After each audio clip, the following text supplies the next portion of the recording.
다 함께 사도신경으로 우리의 신앙을 고백하겠습니다. 전능하사 천지를 만드신 하나님 아버지를 내가 믿사오며 그 외아들 우리 주 예수 그리스도를 믿사오니 이는 성령으로 잉태하사 동정녀 마리아에게 나시고 본디오 빌라도에게 고난을 받으사 십자가에 못 박혀 죽으시고 장사한 지 사흘 만에 죽은 자 가운데서 다시 살아나시며 하늘에 오르사 전능하신 하나님 우편에 앉아 계시다가 저리로서 산자와 죽은 자를 심판하러 오시리라. 성령을 믿사오며 거룩한 공회와 성도가 서로 교통하는 것과 죄를 사하여 주시는 것과 몸이 다시 사는 것과 영원히 사는 것을 믿사옵나이다. 아멘. 다 함께 찬송가 384장 찬송하겠습니다. 찬송가 384장입니다.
예배를 위하여 이승준 안수집사님께서 기도하시겠습니다.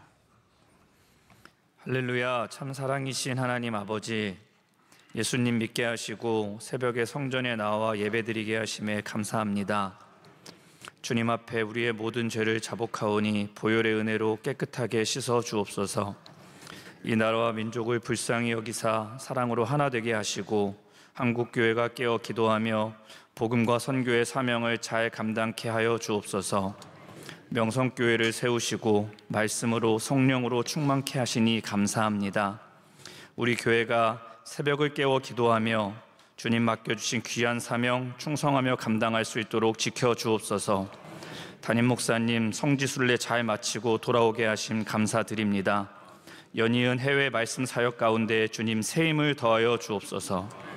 사모님과 세 자녀 지켜주시고 말씀을 준비하실 때마다 성령님 함께하사 주의 종의 입술을 통하여 선포하시는 주님의 놀라운 말씀에 온 성도가 큰 은혜 받게 하여 주옵소서. 올로 목사님 영육을 강건하게 붙드시고 맡기신 귀한 사명 끝까지 잘 감당할 수 있도록 주님 동행하여 주옵소서. 가장 낮은 곳으로 찾아가는 걸음걸음마다 주님 함께 하시고 온 교회가 귀한 사명을 잘 도와 함께 은혜 받게 하여 주옵소서. 우리 교회에 맡겨주신 해외 선교, 방송 선교, 병원 선교, 장학 선교를 위하여 은혜를 더하여 주시고 세계 각지에서 선교하는 선교사님들 성령으로 충만케 하사 주님의 귀한 사명 잘 감당케 하여 주옵소서. 군 장병과 해외 유학생을 지켜주시고 모든 환우들을 불쌍히 여기사 회복시켜 주옵소서. 진행 중인 사랑의 나눔 상자와 하반기 성례식, 여선교회 바자회를 기도로 잘 준비하여 주님 주신 큰 은혜의 시간 되게 하여 주옵소서. 오늘 목사님 통하여 주실 말씀을 사모합니다. 은혜 주실 줄 믿으며 우리를 사랑하시는 예수님 이름으로 기도드립니다. 아멘. 하나님께서 오늘 우리에게 주시는 말씀은 신약 성경 요한복음 4장 27절로 30절 말씀입니다. 하나님께서 오늘 우리에게 주시는 귀한 말씀은 요한복음 4장 27절로 30절, 제가 가진 성경 148면쯤에 있습니다. 우리 한 절씩 교독하겠습니다. 이때 제자들이 돌아와서 예수께서 여자와 말씀하시는 것을 이상히 여겼으나 무엇을 구하시나이까, 어찌하여 그와 말씀하시나이까 묻는 자가 없더라.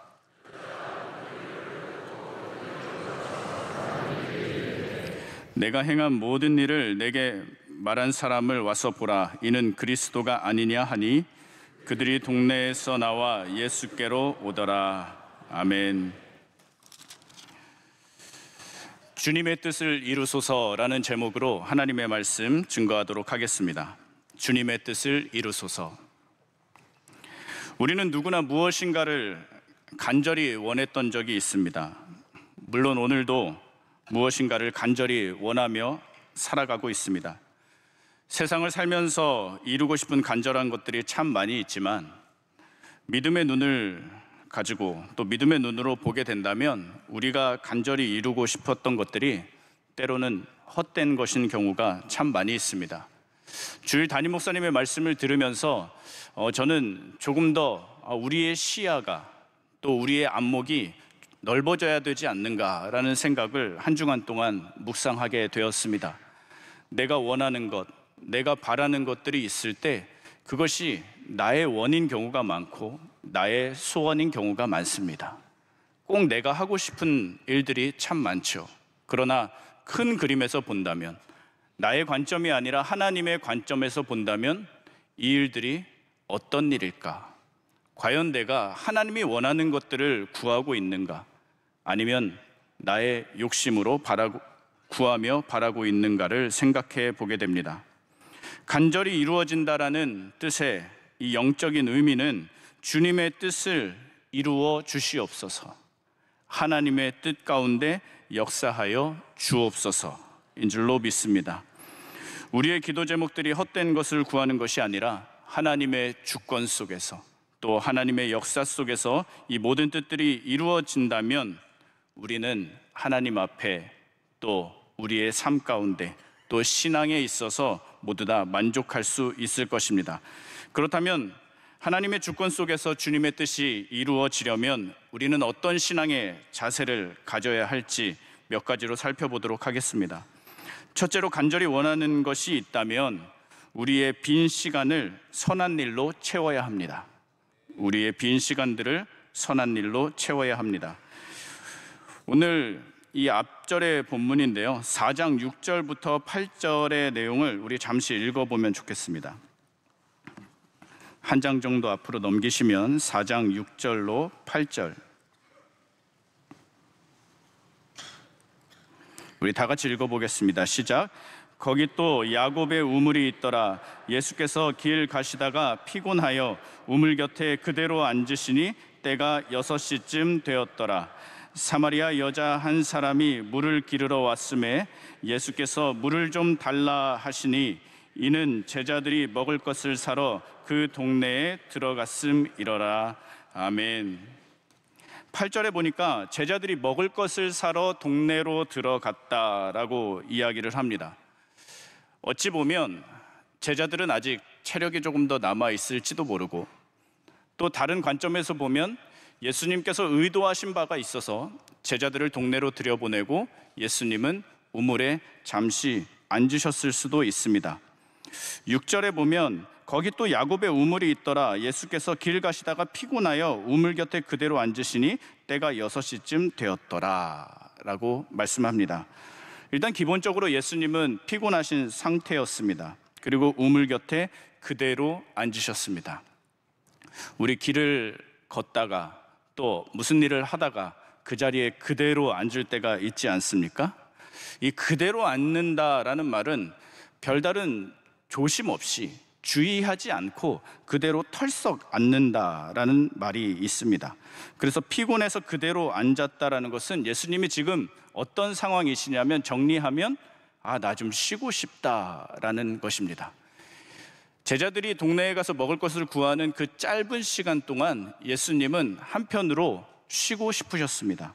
그러나 7절에 보니까 사마리아 여자 한 사람이 물을 기르러 왔음에 예수께서 물을 좀 달라 하시니, 혹시 그런 적 있으십니까? 이제 잠시 숨 좀 돌리려고 하는데 누가 나에게 무언가를 원하고 기대하는 것들, 내가 이제 아침을 막 차려놓고 이제 아침 정리를 끝냈는데 누가 나에게 찾아와서 점심을 달라고 한다면, 이제 집안일을 조금 끝냈는데 저녁이 되어서 또 밥을 차려야 한다면 여러분은 어떠시겠습니까? 예수님은 이제 좀 쉬려고 하시는데 사마리아 여인이 물을 기르러 왔습니다. 우리는 이토록 짧은 시간에 예수님께서 그 사마리아 여인을 자신의 쉬는 시간에도 불구하고, 자신의 피곤함에도 불구하고 모른 채 하지 않으셨다는 것을 기억해야 합니다. 사랑하는 성도 여러분, 예수님은 자신의 비어있는 이 시간을 통해서 한 사람의 구원을 위해 사용하셨다는 것을 기억하시기를 바랍니다. 많은 사람, 대단한 업적, 그런 것 아닙니다. 죄인 한 사람과의 대화로 만족하신 예수님이셨습니다. 어느덧 연말이 다가오고 있습니다. 대단한 일을 이루려 도전하지 않아도 괜찮을 것 같습니다. 많은 사람을 만나려고 애쓰지 않아도 괜찮을 것 같습니다. 단 한 사람과의 대화로도 만족하신 우리 예수님처럼 우리도 짧은 성경 한 구절, 짧은 찬송 한 장의 고백을 통해서 예수님 한 분으로 만족하는 은혜의 시간을 누리시기를 축복합니다. 예수님께서 우리를 향하셨듯이 우리도 나의 빈 시간에 주님을 향해야 할 줄 믿습니다. 예수님이 사마리아 여인에게 물을 좀 달라고 하십니다. 예수님이 물을 좀 달라라고 하시는 이 장면을 보면서 여러분들은 어떤 생각이 드셨습니까? 9절에 보니까 사마리아 여자가 이르되 당신은 유대인으로서 어찌하여 사마리아 여자인 나에게 물을 달라 하나이까 하니 이는 유대인이 사마리아인과 상종하지 아니함이로라. 예수님이 물을 달라고 하셨는데 아무리 피곤해도 아무리 힘들어도 꼭 물을 달라고 하셔야 했을까라는 생각을 많이 해보았습니다. 지금 이 여인은 어떤 상황입니까? 예수님은 피곤하신 상황이지만 이 여인은 모든 사람을 상종하고 싶지 않은 상황입니다. 그냥 사람 만나는 게 싫었던 겁니다. 누가 말 거는 것조차도 부담스러웠던 인생입니다. 그런데 예수님은 꼭 굳이 이 여인에게 물을 달라고 하셨습니다. 사역을 하다 보면 여러 곳에서 봉사하시는 분들을 교회 안에서 보게 됩니다. 성도들께서 봉사하시는 것을 보면 처음에는 한 부서에서 봉사하시지만 이내 2곳, 3곳, 그 이상 더 많은 곳에서 봉사하시는 분들도 종종 뵙게 됩니다. 그 이유가 무엇일까요?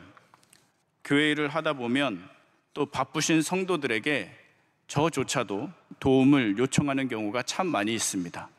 꼭 바쁜 분들인데도 너무 힘드실 것 같은데, 너무 피곤하실 것 같은데 어쩔 수 없이 도움을 요청하는 경우가 있습니다. 처음 사역을 시작할 때는 이것이 굉장히 불편했습니다. 많이 힘드실 텐데, 많이 어려우실 텐데 이것까지 하실 수 있으실까? 라는 생각이 들었습니다. 그러나 사역을 하면서 우리가 바쁠수록, 우리가 힘들수록, 우리가 피곤할수록 하나님께 은혜를 구한다면 이 한 가지 일을 넉넉하게 더 할 수 있지 않은가라는 확신이 들게 되었습니다.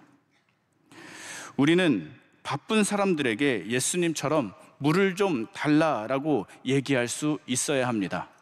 바쁜 내 인생을 향하여 물을 기를 수 있는 그런 믿음의 결단이 필요한 것입니다.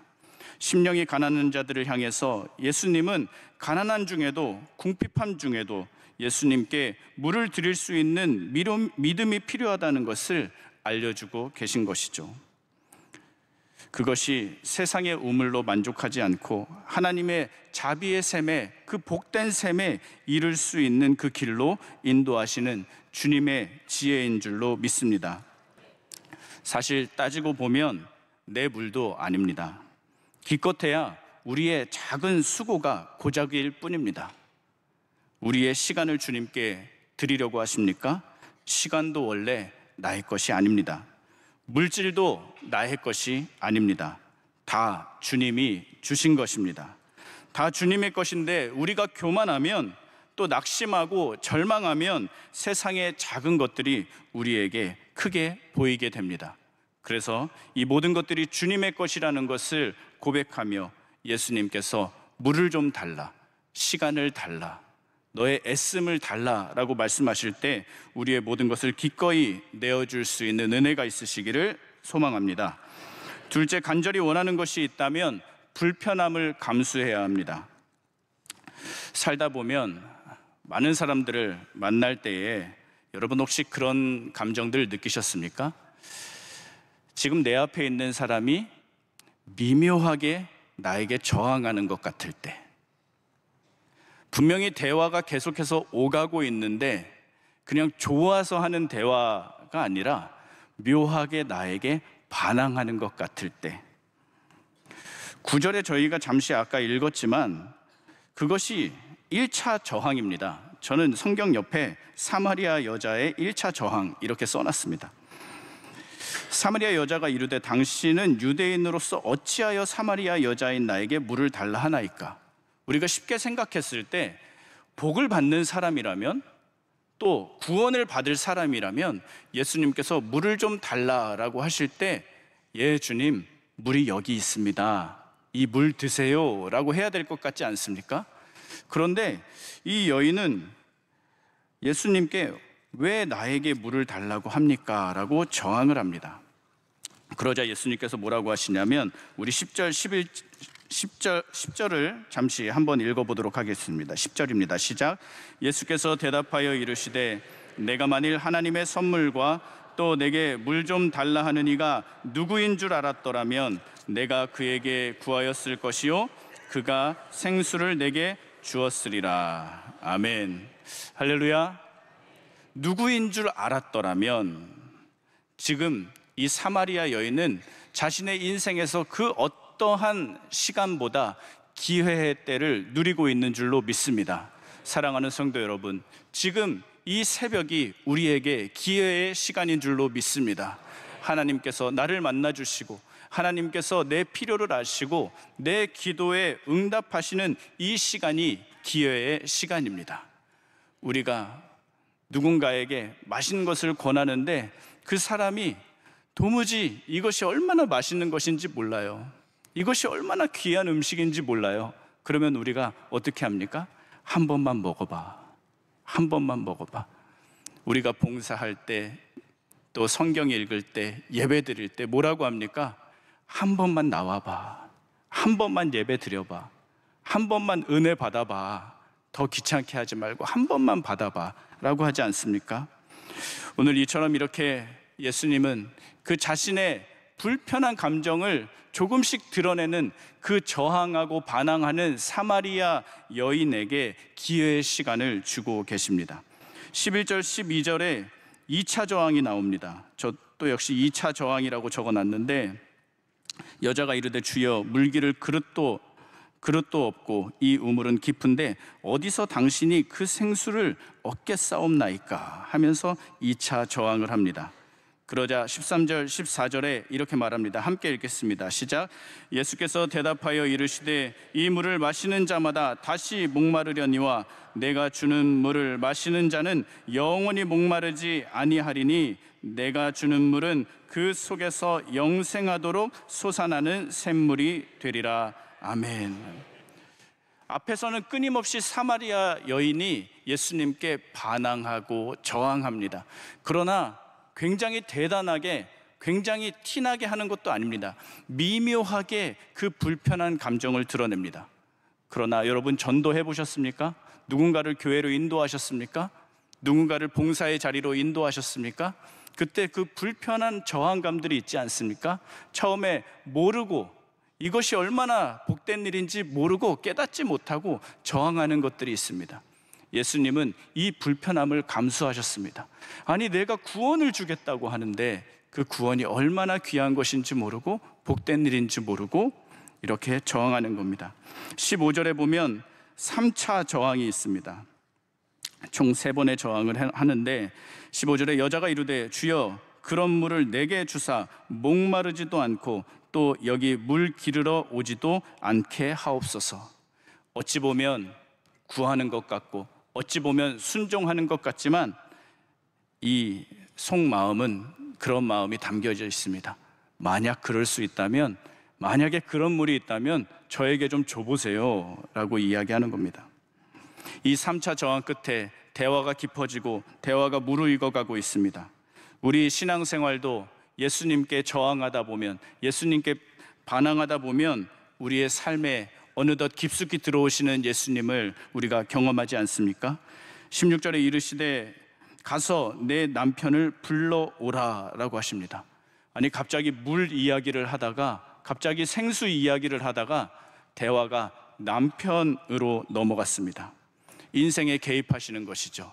이제 본론으로 들어가시는 것입니다. 그러자 여자가 대답하여 이르되 나는 남편이 없나이다. 예수께서 이르시되 내가 남편이 없다 하는 말이 옳도다. 예수님의 이 상담 기법이 나와 있는 장면이기도 한데, 예수님은 저항하고 반항하고 마음을 열지 않는 이 사마리아 여인을 향하여서 끝까지 너의 말이 맞다라고 하시면서 그를 두둔해 주십니다. 우리도 인생을 살다 보면, 또 기도를 하다 보면 무뎌진 우리의 상황을 볼 수 있습니다. 예수님께서 너 혹시 원하는 것이 있니? 너 간절히 바라는 것이 있니? 너의 소원은 무엇이니? 라고 하면 오늘 이 여인처럼 나는 남편이 없습니다 라고 자신의 인생의 문을, 자신의 마음의 문을 닫아버리는 경우가 있습니다. 여러분, 건강에 문제가 있으신 분 계십니까? 자녀의 문제가 있으신 분 계십니까? 사업의 문제로 인하여서 여전히 마음이 답답하십니까? 그럼에도 불구하고 예수님께서 너에게 남편이 있느냐라고 물으면, 너에게 기도 제목이 있느냐, 여전히 해결되지 않은 문제가 있느냐라고 질문하실 때 없습니다. 주님, 저 필요한 것 없습니다. 답을 닫아버리는 것이죠. 그러나 예수님께서는 이 여인의 그 궁핍함을 아시고 그 여인과 끊임없이 대화하십니다. 너의 말이 옳도다. 우리의 기도문이 트이지 않아도, 우리의 마음문이 열리지 않아도 주님께서는 이렇게 말씀하십니다. 그래, 너의 말이 맞다. 그러나 내가 너의 형편을 잘 알고 있단다. 주님은 참 따뜻한 분이십니다. 참 좋은 분이십니다. 내가 무엇을 간절히 원하는지 말씀드리지 않아도 내게 필요한 것들을 알려주시는 분이시죠. 그러면서 22절에 이렇게 말합니다. 너희는 알지 못하는 것을 예배하고 우리는 아는 것을 예배하노니 이는 구원이 유대인에게서 남이라 라고 합니다. 너희는 알지 못하는 것을 예배한다. 사마리아 여인을 향하여, 사마리아 사람들을 향하여 경고를 하나님께서 주시는 장면이죠. 너희가 너희의 뜻대로, 너희의 방식대로, 너희의 편한 대로만 예배드리고 기도하고 간구하고 바라면서 살아간다면 그것은 절대로 진정한 구원에 이르를 수 없다라고 하시면서 이는 구원이 유대인에게서 남이라 라고 말합니다. 지금 이 사마리아 여인은 유대인, 구원자, 그리스도와 대화하면서도 구원이 어디에서 나는지 알지 못합니다. 끝까지 구원을 선물하고자, 영생을 주시고자 하는 예수님의 그 마음을 조금도 헤아리지 못하는 것입니다. 사랑하는 성도 여러분, 말씀을 정리하도록 하겠습니다. 28절에 오늘 읽은 장면에 이렇게 말합니다. 여자가 물동이를 버려두고 동네로 들어가서 사람들에게 이르되 내가 행한 모든 일을 내게 말한 사람을 와서 보라. 이는 그리스도가 아니냐 하니 그들이 동네에서 나와 예수께로 오더라. 28절에 여자가 물동이를 버려뒀다라고 합니다. 저는 이 부분이 너무 은혜가 되었습니다. 이 여인에게는, 자신의 마음을 꽁꽁 닫고 살아가는 이 여인에게는 이 물동이가 전부였습니다. 그러나 예수님을 만나고 예수님이 누구에게 구해야 하는지, 누구를 예배해야 하는지 깨달을 수 있도록 주님께서 도와주시자 자신이 쥐고 있었던, 인생의 전부라고 생각했었던 물동이를 버려두었습니다. 사랑하는 성도 여러분, 오늘 우리가 움켜쥔 이 물동이를 버려두고 하나님께서 주시고자 하는 것, 하나님께서 우리에게 주시는 그 귀한 구원과 영생의 선물을 누리며 살아가는 복된 하루가 되시기를 소망합니다. 이 시간 함께 기도하겠습니다. 함께 기도하실 때 담임 목사님, 원로 목사님, 모든 여정 가운데 주님 함께하여 주옵소서. 또 교회를 위하여 기도하여 주시고, 또 이제 연말이 다가오고 있습니다. 모든 사역들 하나님의 뜻 가운데 이루어 주옵소서. 또 우리의 개인적인 기도 제목들을 놓고 우리 주여 3번 부르짖으신 후에 기도하도록 하겠습니다. 주여, 주여, 주여. 원래를 거룩하신 하나님 감사합니다. 무엇을 원하는지조차 하나님 알지 못하고 하나님께 온전히 예배드리는